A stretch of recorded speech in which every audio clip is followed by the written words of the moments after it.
I'm Al Smith, and I approve this dinner.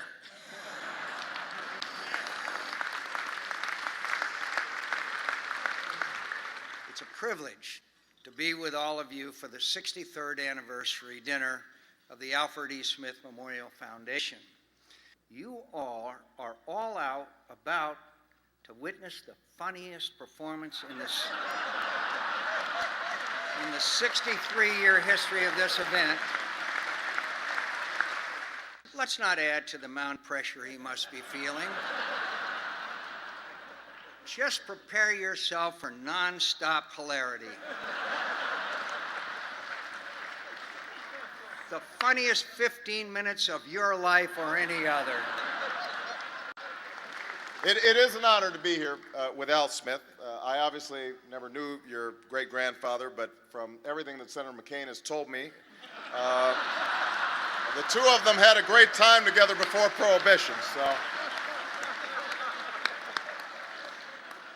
And I feel right at home here because it's often been said that I share the politics of Alfred E. Smith and the ears of Alfred E. Newman.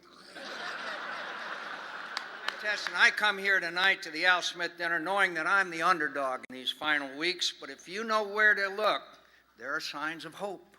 There are signs of hope, even in the most unexpected places, even in this room full of proud Manhattan Democrats. I can't shake that feeling that some people here are pulling for me. I'm delighted to see you here tonight, Hillary.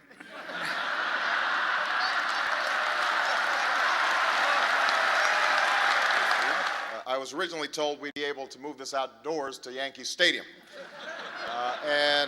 Can somebody tell me what happened to the Greek columns that I requested? Events are moving fast in my campaign. And yes, it's true that this morning I've dismissed my entire team of senior advisors. All of their positions will now be held by a man named Joe the Plumber. I do love the Waldorf Astoria, though. You know, I hear that from the doorstep, you can see all the way to the Russian tea room.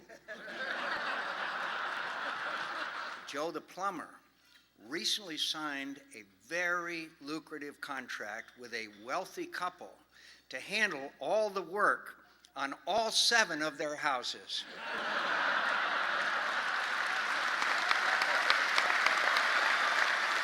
Recently, one of John's top advisors told the Daily News that if we keep talking about the economy, McCain's going to lose.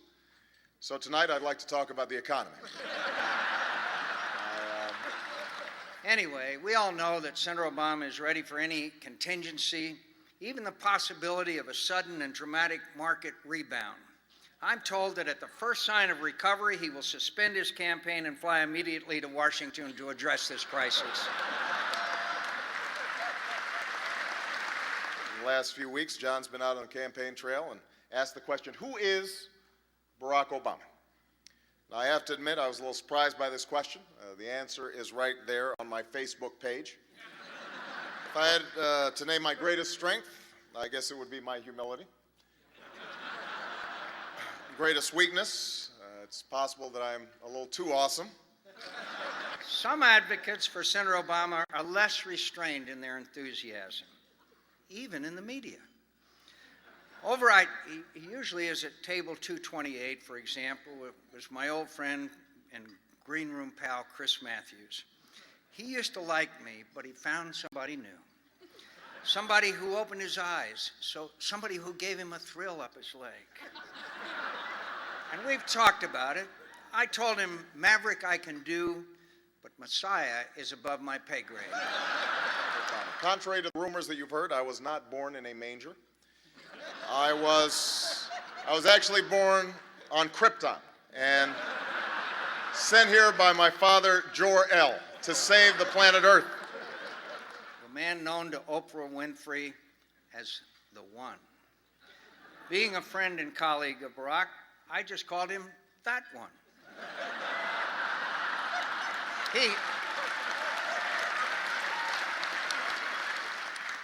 Many of you know that I got my name, Barack, from my father.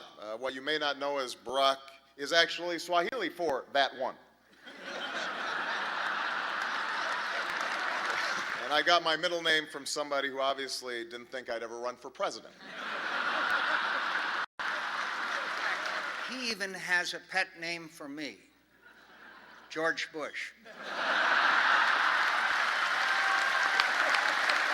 First of all, my middle name, it's not what you think. It's actually Steve. That's right, Barack Steve Obama. We all know the press is really an independent, civic-minded, and nonpartisan group, like Acorn. Another thing, I have never, not once, put lipstick on a pig, or a pit bull, or myself. Rudy Giuliani, that's one for you. In Florida, they even turned up an Acorn voter registration form that bore the name of one Mickey Mouse. We're checking the paw prints. Although I might let that one go, I'm pretty sure the big rat's a Republican. Michael Bloomberg is here. The mayor recently announced some news, made some news by announcing he's going to be rewriting the rules and running for a third term, which caused Bill Clinton to say, "You can do that?" When a reporter asked him if Senator Obama was qualified to be president, Bill Clinton pointed out, sure, he's over 35 years of age and a U.S. citizen. He was pandering to the strict constructionist crowd. He's also been hammering away at me with epithets like American hero and great man. And with all the cameras running, he warmly embraced me at that global initiative of his. My friends, this is nothing but a brazen attempt to suppress turnout among anti-Clinton conservatives.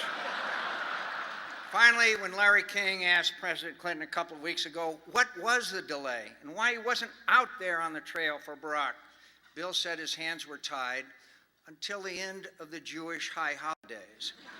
Now, you got to admire that ecumenical spirit. I just know Bill would like to be out there now, stumping for Barack until the last hour of the last day. Unfortunately, he is constrained by his respect for any voter who might be observing the Zoroastrian New Year. You know?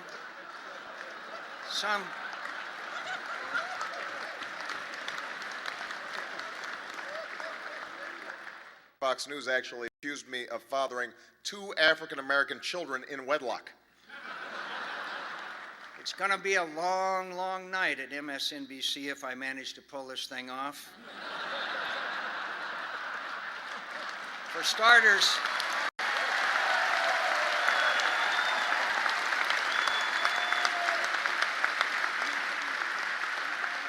I understand that Keith Olbermann has ordered up his very own Mission Accomplished banner. And they can hang that in whatever padded room has been reserved for him. Seriously, Chris, if they need any decorating advice on that banner, ask Keith to call me so I can tell him right where to put it. The fact that each October, in the closing weeks of a hard-fought campaign, people of all political persuasions can come to this dinner and share a meal and honor the work of this foundation underscores the reality that no matter what differences or divisions or arguments we're having right now, we ultimately belong to something bigger and more lasting than a political party. Before Al Smith was a candidate who made history, he was a man who made a difference, a man who fought for many years to give Americans nothing more than a fair shake and a chance to succeed. And he touched the lives of hundreds of thousands, of millions as a result. Simply put, he helped people. And that's a distinction we can all aspire to, and we can all achieve, young or old, rich or poor, Democrat or Republican or independent. And I have no doubt that if we come together at this moment of crisis with this goal in mind, America will meet this challenge and weather this storm, and in the words of Al Smith, walk once more in eternal sunshine. Thank you so much, everybody. God bless you.